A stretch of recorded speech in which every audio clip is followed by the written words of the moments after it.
Hello everyone, welcome back to Benju's Education. Today we'll be discussing 5 more advanced questions on probability and PnC.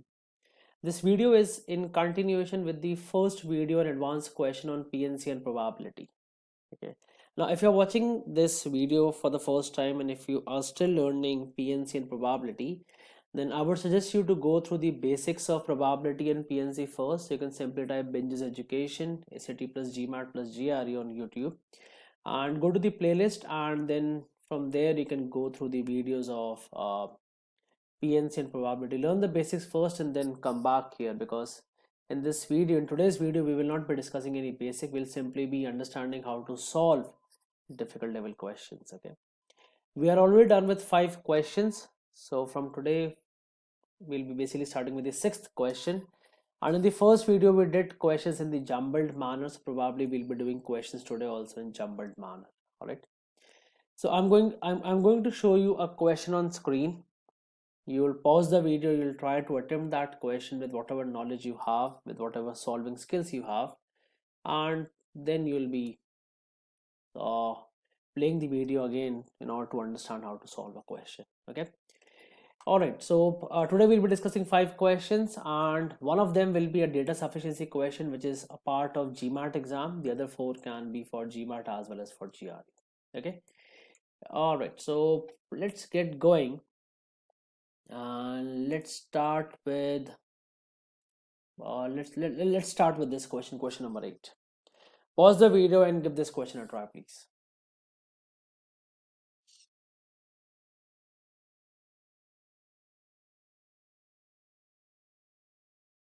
Okay, how many different combination of outcomes can you make by rolling 3 standard 6-sided dice if the order of the dice does not matter?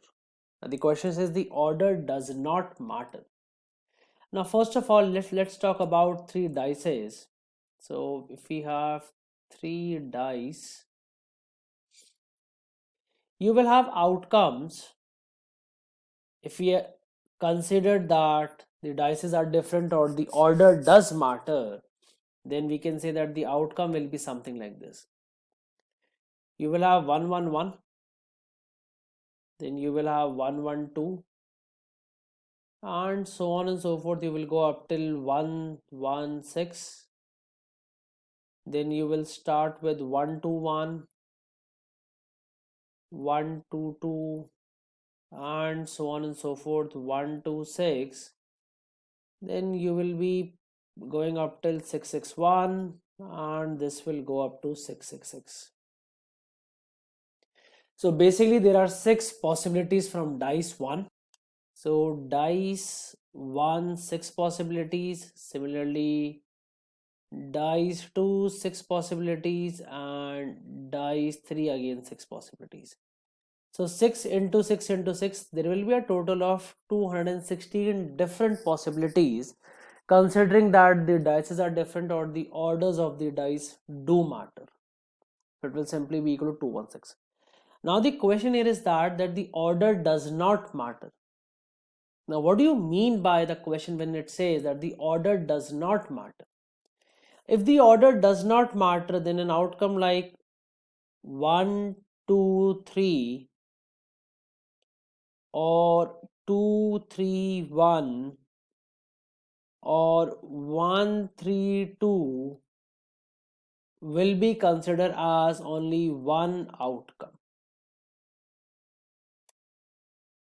These will not be considered as separate outcomes. These outcomes will be considered as only one possible outcome.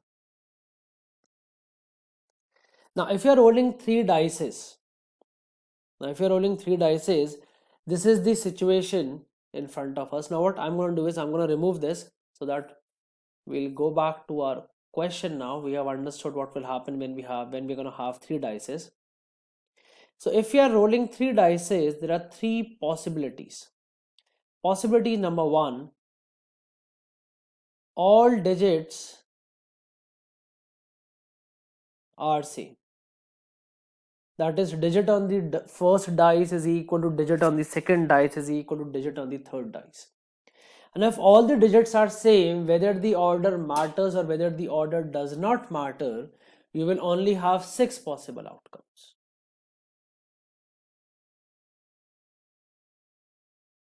You will only have 6 possible outcomes. So you will have 1 1 1, you can have 2 2 2, and similarly you can have up till 6 6 6.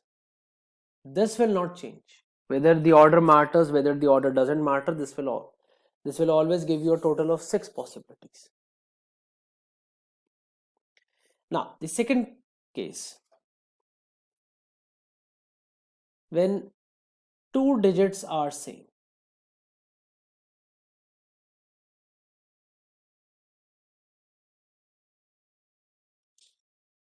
So if we have two digits same, so what all can we have? Let's try to understand. How can we solve this one? So let's make 3 dashes. So let's say at the first place, I can have, let's suppose, digit 1. Now since the two digits are same, let's say the digit at the first and the second place are same. So this will also become 1. Now the third digit is different, which means I can have 5 possibilities. So this will be 2, 3, 4, 5 and 6. Anything can happen. Now in place of 1 at the first and the second place, I can have 2 also, I can have 3 also, I can have 4 also, I can have 5 also, I can have 6 also. So there are 6 possibilities, or there are 6 digits which can come at the first place. Now since the two digits are same, so at the second place there is only one possibility, which means whichever digit came at the leftmost position will be the same digit coming at the middle position. And for the third position, any of the remaining 5 digits can come. So if you are using 1 at first two places, you can have 2, 3, 4, 5, 6 at second place. If you are using 2 at first and second place, then you can use 1, 3, 4, 5, 6. If you are using 6 at first and second place, then you can use 1, 2, 3, 4, 5. So that will give you a total of 30 possibilities.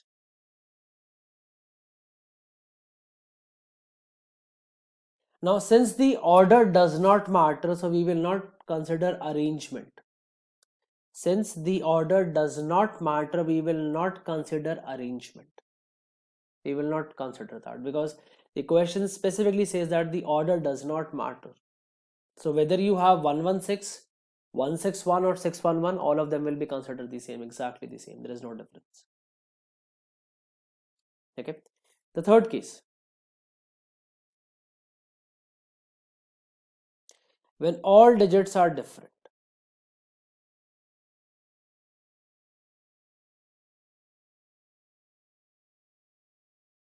So again, you're going to make 3 dashes. Now start with the first one. At the first place, you can have either of the 6 digits. You can use 1, 2, 3, 4, 5, 6. That's 6 possibilities. At the second place, you can have either of the 5 digits, because one of them which is used cannot be used again. Then at the third place, you can have either of the 4 digits. Now that will give us how many possibilities? 6 into 5, 30, 30 and 30 into 4, that is equal to 120.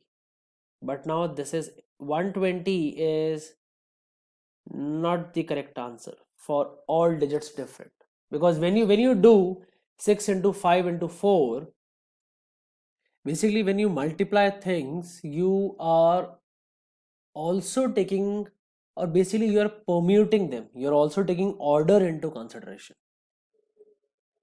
If you're writing 120 as your answer, if you're doing 6 into 5 into 4, you are also taking order into consideration. So we can't do that because the question says the order does not matter. So in this case, what you will be doing is, after calculating 120, you will be dividing this by 3 factorial. You will be dividing this by 3 factorial. So that is 120 by 6, and 120 by 6 will simply give you an answer as 20. Now we need to calculate the total number of cases, or how many different combinations are possible. So that is 6 for the first case, 30 for the second case, and 20 for the third case. So that will give you a total of 56 possible cases. That will give you a total of 56 possible cases. Okay. So this is how you are supposed to solve this question. All right, let's move on to the next one. Pause the video and try this question, please.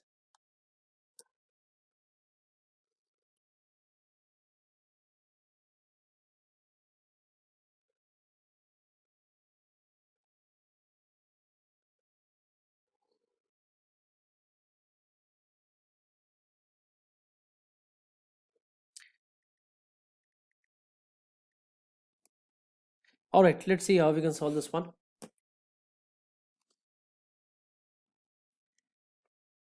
If 40% of all students at college X have brown hair and 70% of all students at college X have blue eyes, what is the difference between the minimum and the maximum probability of picking a student of college X who has neither brown hair nor blue eyes? Okay.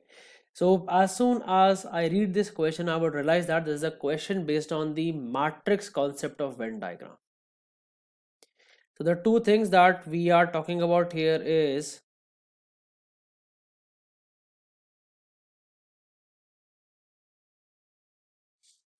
one is you have brown hair,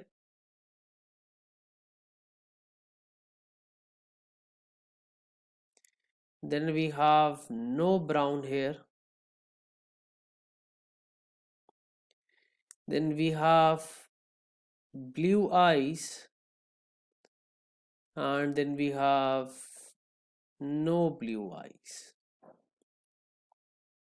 Now everything is given to us in terms of percentage. So what I'll do is I'm going to take my total to be 100. So I'll take this to be 100 simply. Now 40% of all students in college X have brown hair. So this becomes 40, which means students who do not have brown hair will automatically become 60. 70% of all students at college X have blue eyes. So this becomes 70. So this will automatically become 30. So this is all the information that I have. Now, if I had value for any of these boxes, I just needed one value for any of these boxes and I would have been able to complete this entire matrix. But somehow I don't have that. It's not given to us in the question. Now, if neither of the four values is given to me in the question, then this question automatically becomes a question of maximization and minimization. This question becomes a question of maximization and minimization. Now, what's the question? What is the difference between the minimum and the maximum probability of picking a student from college X who has neither brown hair nor blue eyes? Which means this fourth block, I need to figure out the difference between the minimum and the maximum possible value of this box. That's my target. Okay, and let's see what we can do. Let's start with the minimization.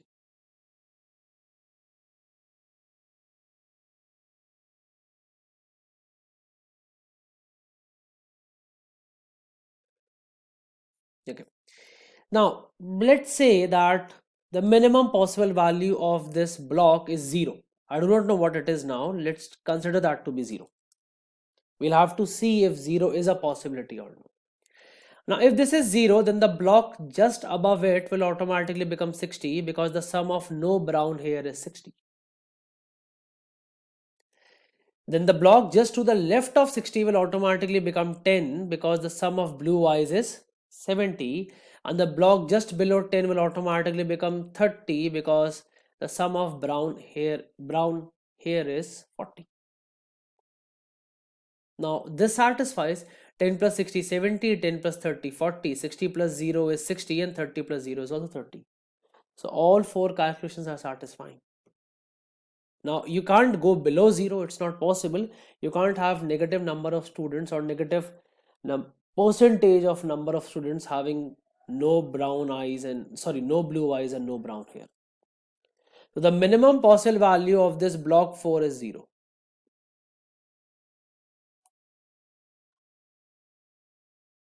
The next is the maximum value. So let's see.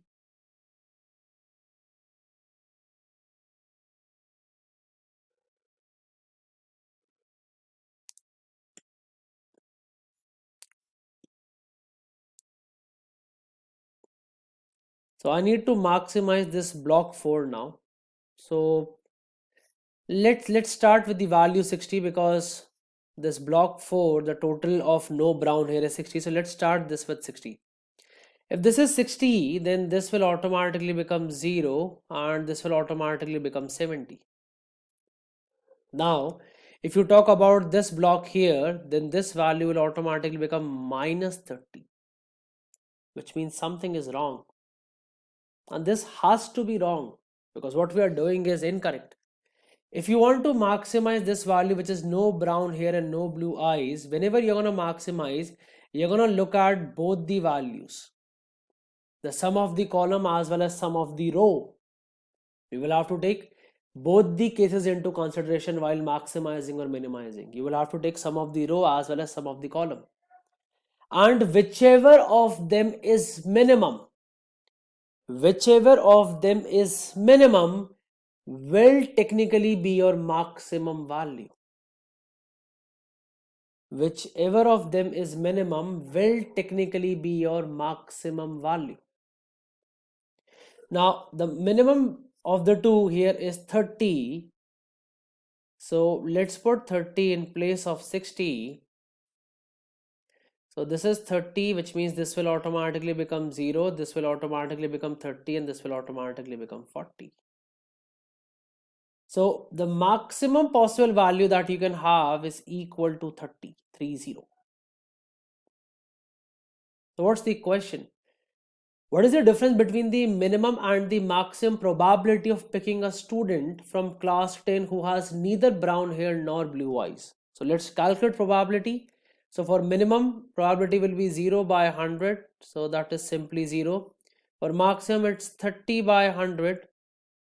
So that is 0.3. So the difference in the probabilities, let's call it that delta P, will be equal to 0.3 minus 0. You can put a mod to that because you need the absolute value, and the answer is simply 0.3. So the difference is simply 0.3. All right. Okay, let's move on to the next one. Pause the video and try this question, please. This question is inequalities, quadratic, probability, it has everything. Pause the video and try this question.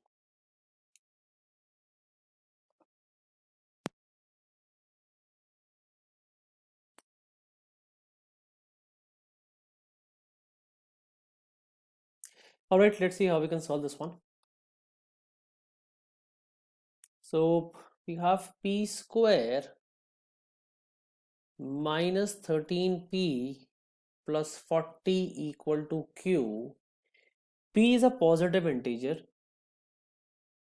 between 1 and 10, inclusive of both the values. What is the probability that q is less than 0? So we want to figure out those values of p for which q is negative. Okay. Now we need to first of all understand how to solve this quadratic, or how to simplify this in order to get the desired answer. Now what I'm gonna do is I'm gonna do the middle term splitting of this. So this will become p square minus 5p minus 8p plus 40. This is p into p minus 5 minus 8 into p minus 5. So this is p minus 8 into p minus 5.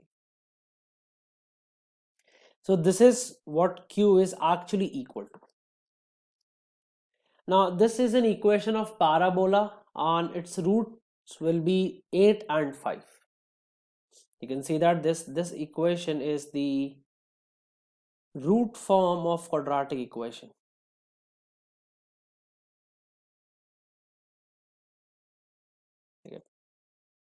If you don't know what it is, then you need to learn the basics of quadratic equations. You can go to the playlist of functions and learn from that. This here is known as the general form. Now there are two ways of solving this. Method number one, that is with the help of graph. So it's a quadratic equation, which means it will be an upward parabola and it has root at 5 and 8, because in order to calculate the root, you will put p minus 8 into p minus 5 equal to 0. So you'll say that I'm gonna have my roots as 5 and 8, and it's an upward parabola because the coefficient of p square is 1. So I can say that the parabola will be something like this.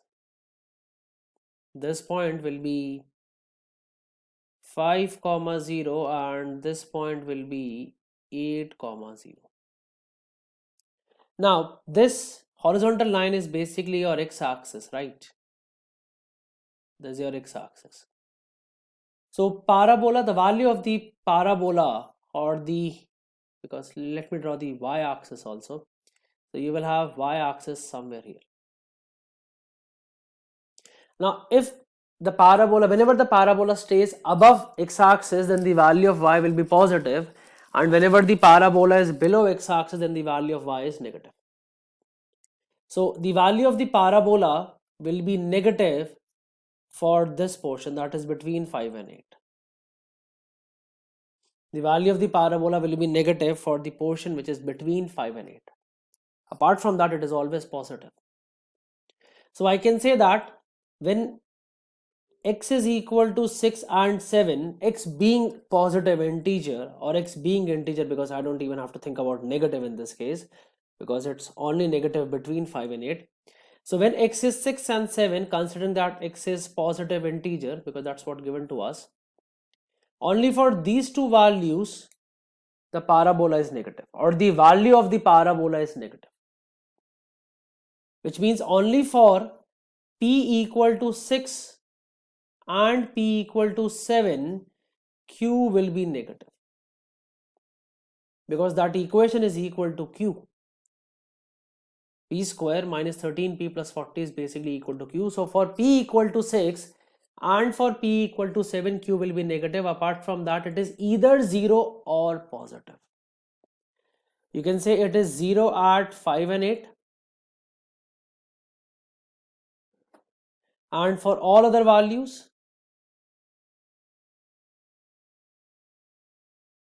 q is positive. Now we need to figure out the probability, that what is the probability that q is less than 0. So it is less than 0 for two values. So your probability will simply be equal to 2 favorable cases divided by 10 total number of cases, which is 1 by 5, or you can say 0.2. So this is one way of solving this question with the help of graphs. If you know how to draw the graph of parabola, you're done with this question. It won't take much time. Now let's suppose you don't want to solve this question with graphs, you want to do it the other way around. Let's see how you can do that.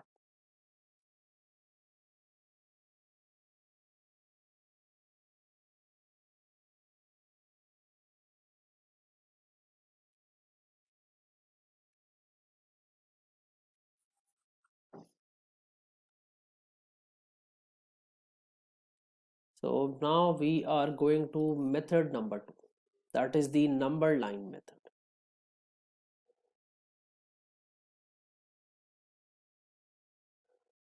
Okay.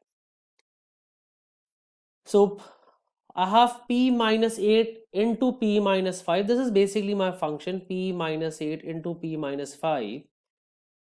So I'm going to equate this to 0 just to calculate my critical point. So my two critical points will come out to be 5 and 8. My two critical points will come out to be 5 and 8. So 5 and 8. Now, once I figured out the critical point, now I would like to understand that these two critical points have basically divided your entire number line into three parts. One part is for the values which are greater than 8, another part is between 5 and 8, and the third part is less than 5. Okay. Now we would like to understand whether the function would be positive or negative in these three parts. So if I consider the case when p is greater than 8, you take any value greater than 8, let's suppose you think of 10. So will this function p minus 8 into p minus 5 will be positive or negative? Now if you replace p by 10, it will become 10 minus 8, which is 2, multiplied by 10 minus 5, which is 5. So 2 into 5 is 10, so this will become positive. Between 5 and 8, it will be negative. Think of any value. Let's suppose you think of 6. 6 minus 8, negative. 6 minus 5, positive. Negative into positive, negative. So this becomes negative. And anything less than 5, it will again be positive. You can plug in 0. So 0 minus 8 is negative. 0 minus 5 is again negative. Negative into negative becomes positive. Okay. Now what you are looking for is negative. So between 5 and 8 is again negative.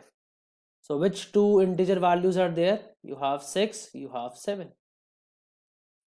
So again, two favorable cases, 10 being the total number of cases, your probability will simply be equal to 2 by 10, which is equal to 1 by 5, and that is your answer, or which is equal to 0.2.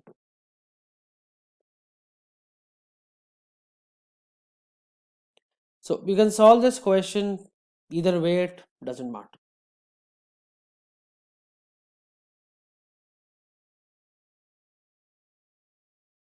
Okay. All right, let's move on. Pause the video and try this question, please.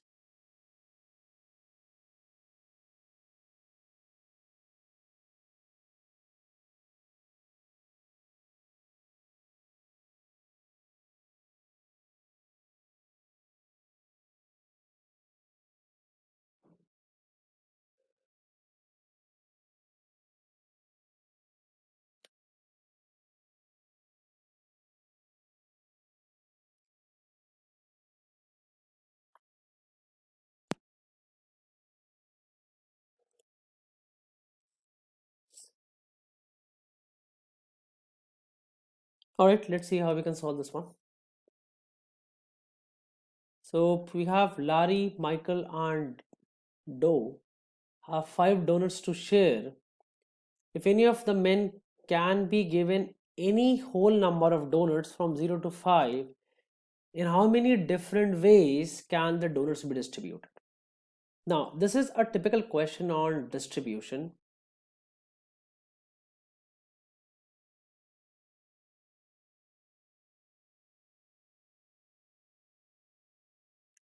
But what we'll do is, rather than thinking of this question as a distribution question, we'll try to use combination in this. Okay, let's try to understand this. Let's suppose instead of having 5 donuts, we had 5 sticks. Instead of having 5 donuts, we had 5 sticks, and we want to distribute these 5 sticks among these 3 men, that is Larry, Michael, and Dow. So let's draw the 5 sticks. 2, 3, 4, and 5. And instead of saying that they can have any whole number of sticks, because whole number also consists of zeros, I'll say they can have they have at least one stick. Okay, let's first understand the concept. They have at least one stick. In how many ways we can distribute these 5 sticks among these 3 people such that each one of them has at least one stick? That's the question, at least one stick. Now, if I have 5 sticks and if I want to distribute them, or if I want to give these 5 sticks to the 3 people, can I simply put it in this way that between 5 sticks I have 4 gaps. Between 5 sticks I have 4 gaps. So let me simply just put 2 divisions in these 4 gaps. Let me just put 2 divisions or 2 separators. Separator would be a right word. Let me just put 2 separators in these given 4 gaps. If I'm going to put two separators, let's say this is my separator number 1 and let's say this is my separator number 2. So what will happen is everything which is onto the left of separator 1 will go to Larry. Anything between separator 1 and separator 2 will go to Michael. Anything which is on the right of separator 2 will go to Doug. So in order to divide these 5 sticks among 3 people so that each one of them has at least one stick, I'm going to simply put in 2 separators in the 4 gaps between the 5 sticks. You can put the 2 separators anywhere, wherever you want to put it. For example, let's suppose you put separator 1 here, you put separator 2 here. So in that case, Dove will get 3 sticks and Larry and Michael will have one stick each. I can put my 2 separators, one separator here, another one here. In that case, Larry will get 3 and the remaining 2 will get 1 stick each. I can also do one separator at the last gap, one separator at the first gap. Larry and Dove will have 1 and Michael will have 3. Now, if you think about this question, if each one of them has a stick each, none of them can get more than 3 at a time. It's not possible. So basically, I'm taking care of all the cases. So rather than thinking about this question in like a distribution sort of a manner, which this actually question is of distribution, I can simply think of it in this way. Okay, I have 5 sticks. In between 5 sticks, I have 4 gaps. Let me put 2 separators in those 4 gaps. If I'm going to put 2 separators in these 4 gaps, I can simply divide into 3 parts. And once I divide into 3 parts, then I can simply hand them the number of sticks. So in this case, my answer will simply become 4C2, which is nothing but n minus 1 CR minus 1. N minus 1 will automatically represent the number of gaps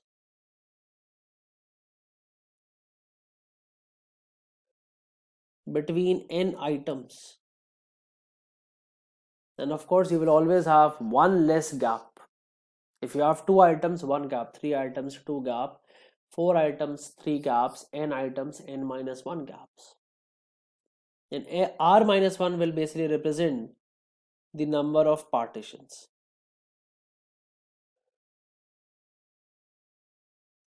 It will represent the number of partitions. And you will put one less partition than the number of people that you have. You're going to make one partition, you will be able to divide into 2 parts. 2 partitions, 3 parts. 4 partition, 5 parts, and so on and so forth. So if in case the question is about distributing among R people such that each one of them get at least one thing, then this is the formula, this is the way to do it. And this is the concept. Now, instead of thinking about this question with respect to sticks, you can do the same question with respect to donuts also. You simply have 5 donuts. You have donut 1, you have donut 2, you have donut 3, you have donut 4, and you have donut 5. I'm solving this question considering the fact that each one of them got at least one donut. We are not solving the actual question right now. Okay, we're still solving the part where each one of them will get at least one donut. So again, you have 5 donuts, in between them you have 4 spaces. Put 2 partitions wherever you want to put. One here, second here. You can put one here, another one here, wherever you want to put. So again, this could have been simply answered by 4C2. 4 spaces. In between the 4 spaces, you will put 2 partitions. So it's simply 4C2. But that's not the question that we have. The question says they can have any whole number of donuts. That is, any one of them can also have 0 number of donuts. So things change a bit. Things will change a bit. So let's do one thing. Let's first of all make 5 donuts, and I'm gonna make that with the help of red color.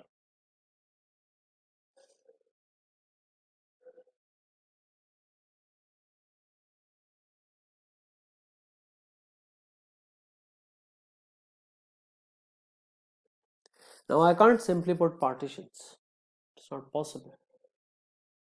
Let's suppose you say that, okay, let's do one thing.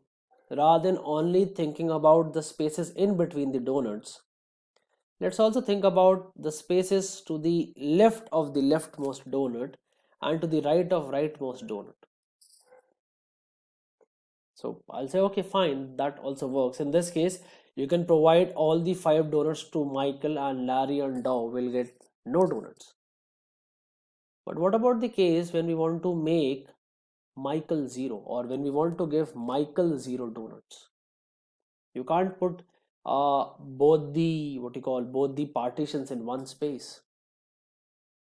That will create a lot of confusion while solving the question. I can't do something like this. Let's suppose, okay, sorry, I can't put 2 partitions in one space, or I'll say, okay, let me put 2 partitions here. So whatever is on the left of the left partition will go to Larry, whatever is on the right of the right partition will go to Dove, and whatever is between will go to Michael. But you have 2 partitions in one space. That's not how concept works. You can only put one partition in one space.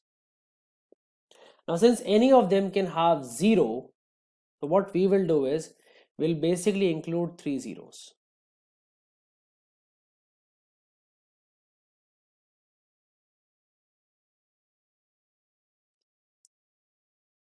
You can include 3 zeros anywhere, wherever you want to like. So I'm just putting in 3 zeros.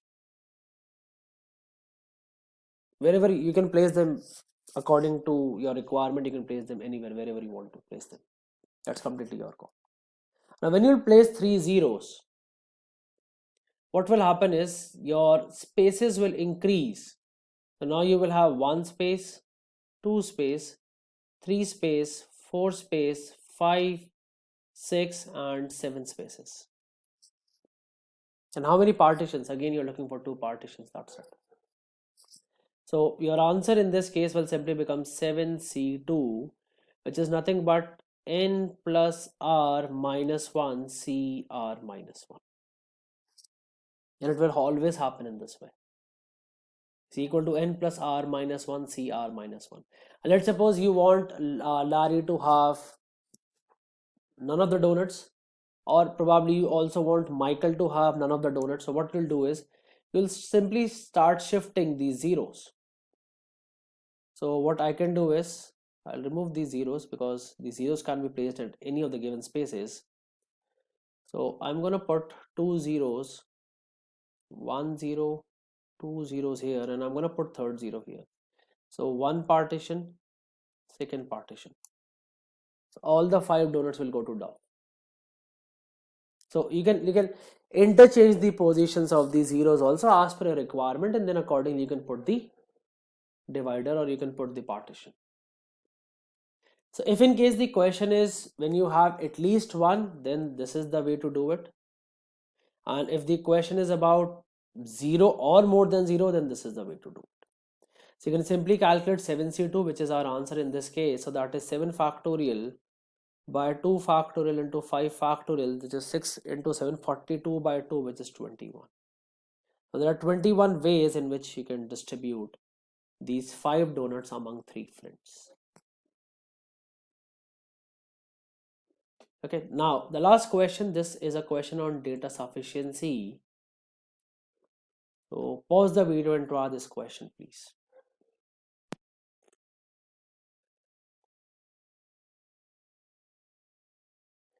Okay, let's go about this question. A college admissions committee will grant a certain number of $10,000 scholarships, $5,000 scholarships, and $1,000 scholarships. If no student can receive more than one scholarship, how many different ways can the committee dole out the scholarship among the pool of 10 applicants? Okay. Now it says certain number. So how many $10,000 scholarship, 5,000 and 1,000 scholarships will be granted? We do not know that. And how many different ways can the committee dole out the scholarship among a pool of 10 applicants? So how many applicants will be receiving? We do not know that also. So let's suppose there is a possibility that, let's just try to understand the question, that there is a possibility that only 8 students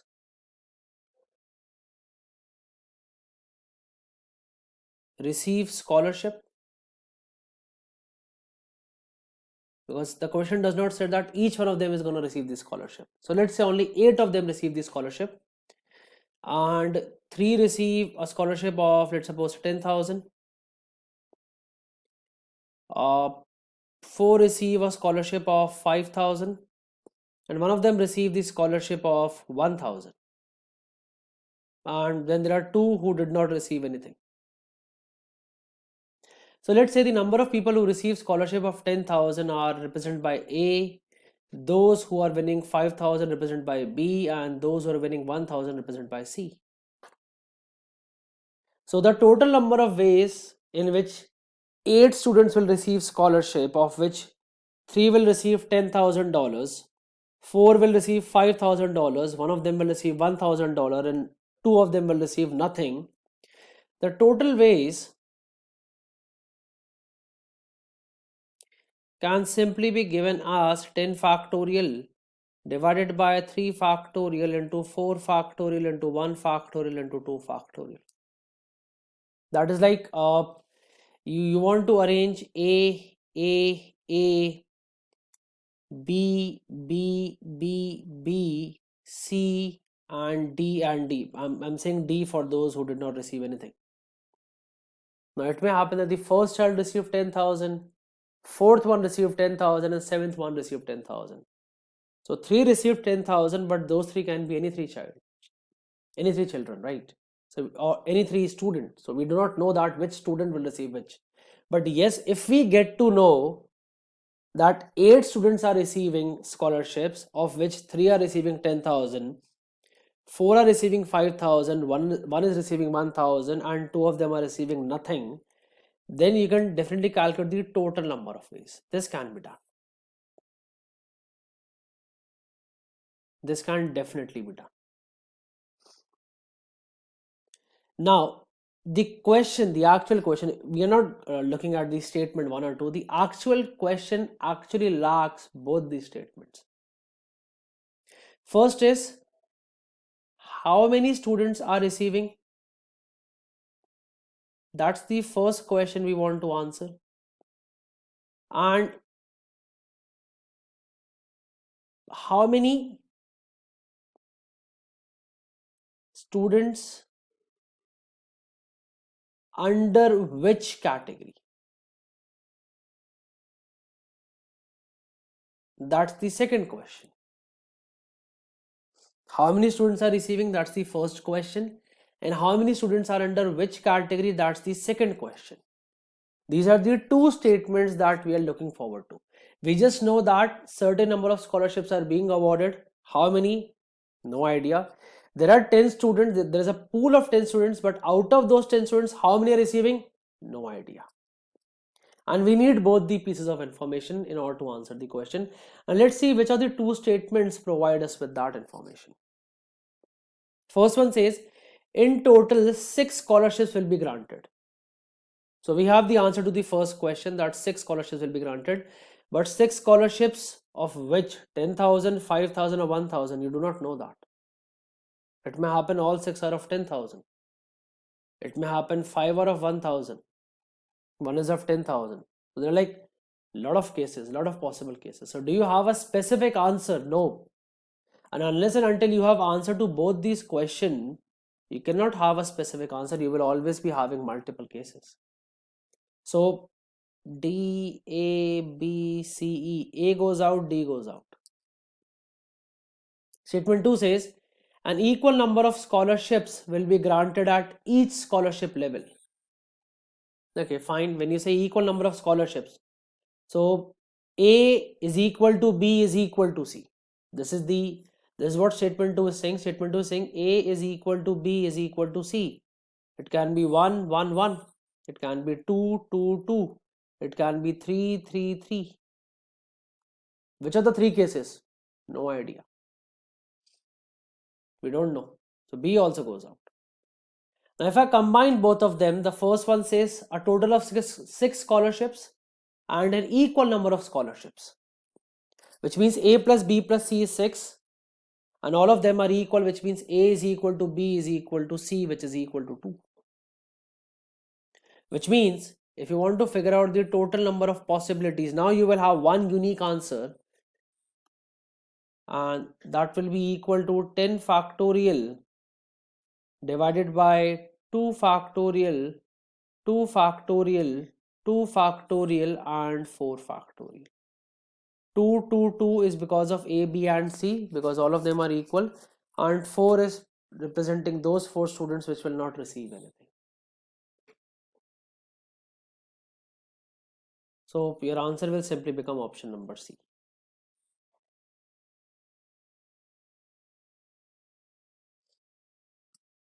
Okay.